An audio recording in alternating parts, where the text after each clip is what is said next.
भगवान की जब कृपा आती है तब इतना सुंदर संयोग और शुभ अवसर प्राप्त होता है, जो अवसर हम सबको प्राप्त हो रहा है। कथा प्रारंभ करने से पहले को 12:01 से प्रारंभ हो रही है और 30 अक्टूबर को 2:45 पर समाप्त हो रही है।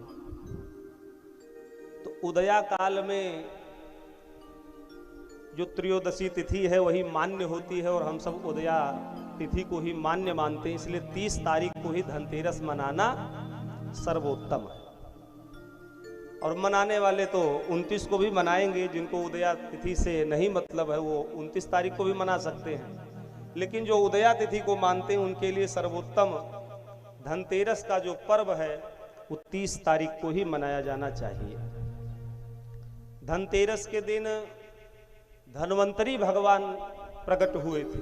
समुद्र मंथन जब हुआ तो उस समुद्र मंथन देवता और दानवों के द्वारा हुआ, तो उस समुद्र मंथन से धन्वंतरी भगवान एक हाथ में आयुर्वेद के ग्रंथ को लेकर और दूसरे हाथ में अमृत का कलश लेकर के समुद्र से प्रकट हुए और लक्ष्मी जी भी प्रकट हुई। इसलिए उस दिन धन्वंतरी भगवान के प्राकट्योत्सव के उपलक्ष्य में ये पर्व मनाया जाता है। लक्ष्मी जी की पूजा होती है, धन्वंतरी भगवान की पूजा होती है, जो आयुर्वेद के जनक माने जाते हैं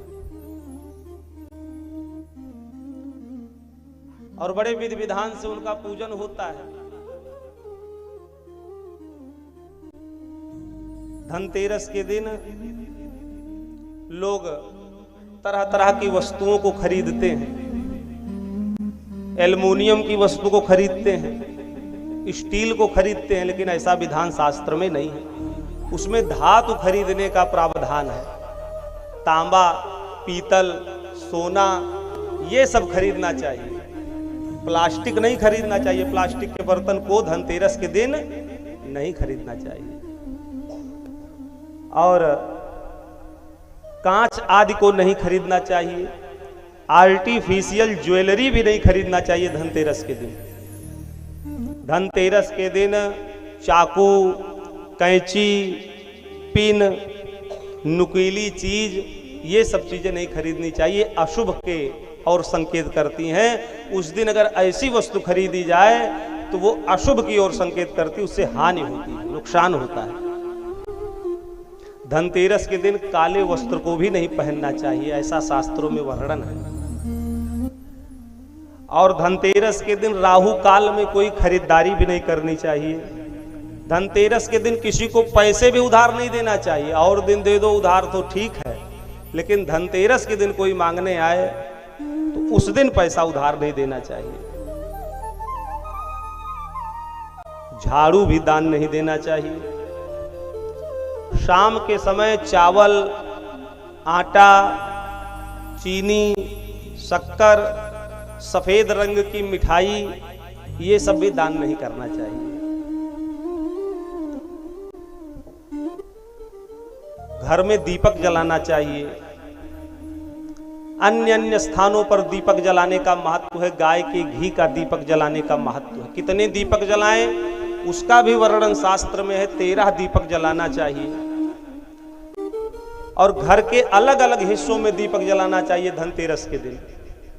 पुराने दीपक का भी प्रयोग किया जा सकता है। दीपक, एक दीपक तो घर के द्वार पर जलाना चाहिए, घी का दीपक। आटे का दीपक बना करके चौमुखी और उसमें बाती लगा करके कड़ू का तेल डाल करके पीपल के वृक्ष के नीचे जलाने से धन संपत्ति की प्राप्ति होती है धनतेरस के दिन। अब बहुत ही शुभ माना गया है। सूरज डूबने के बाद दीपक जलाना चाहिए, जब घर में सभी सदस्य उपस्थित हों उनकी उपस्थिति में दीपक जलाना चाहिए। मां लक्ष्मी के सामने दीपक जलाना चाहिए। रसोई घर में दीपक घी का जलाना चाहिए। तुलसी के पास घी का दीपक जलाना चाहिए। और जहां पूजन आदि करते हो उस कक्ष में भी धनतेरस के दिन दीपक जलाने का बड़ा महत्व है। धनतेरस के दिन दीपक जलाने से यश, कीर्ति और वैभव की प्राप्ति होती है, सुखमय जीवन होता है। धनतेरस के दिन 3 अथवा 5 झाड़ू खरीदना चाहिए, सिंगल झाड़ू नहीं खरीदना चाहिए। लोग प्रायः एक खरीद के लेके चले आते हैं, लेकिन एक झाड़ू नहीं, कम से कम 3 खरीदो और या तो 5 झाड़ू खरीदो। और झाड़ू को कहाँ रखना चाहिए? कहा झाड़ू दक्षिण पश्चिम दिशा की ओर सपाट रखना चाहिए, किसी की दृष्टि न पड़े, बाहरी व्यक्ति की दृष्टि न पड़े। इस दिन लक्ष्मी जी की धन्वंतरी भगवान की विधि विधान से बढ़िया सुंदर चौकी पर लाल वस्त्र बिछा करके पुष्पमाला से, दीप से, मिष्ठान आदि से पूजन करना चाहिए। धनिया और गुड़ को मिश्रित करके नैवेद्य बना करके लक्ष्मी जी को भोग लगाना चाहिए।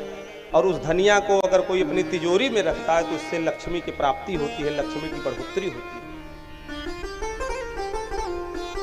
धनतेरस बड़ा ही सुंदर पर्व है। इस दिन आभूषण, सोना चांदी ये सब खरीदो, तांबा खरीदो, पीतल खरीदो, ये स्टील और प्लास्टिक और तमाम ज्वेलरी और तमाम ये जो मार्केट में सामान बिकते हैं, उस दिन पूरी सजी रहती दुकानें। ये सब बर्तन लेने का कोई महत्व नहीं है, तो लोग ऐसे ही प्रथा चल गई, तो लोग सोचते हैं जितना बर्तन ये सब खरीद लाओ उतना ही महत्व है, लेकिन उस चीज का महत्व नहीं है।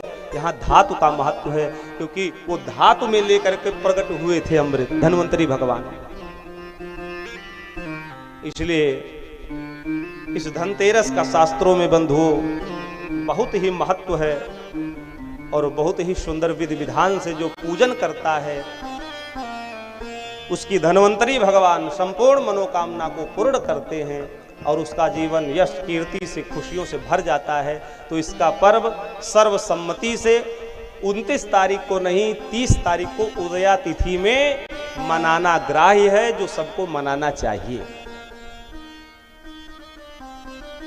आगे दीपावली का भी पर्व है, उस पर भी हम कल चर्चा करेंगे और विस्तार से आपको बताएंगे कि 31 तारीख को दीपावली है कि 1 को है।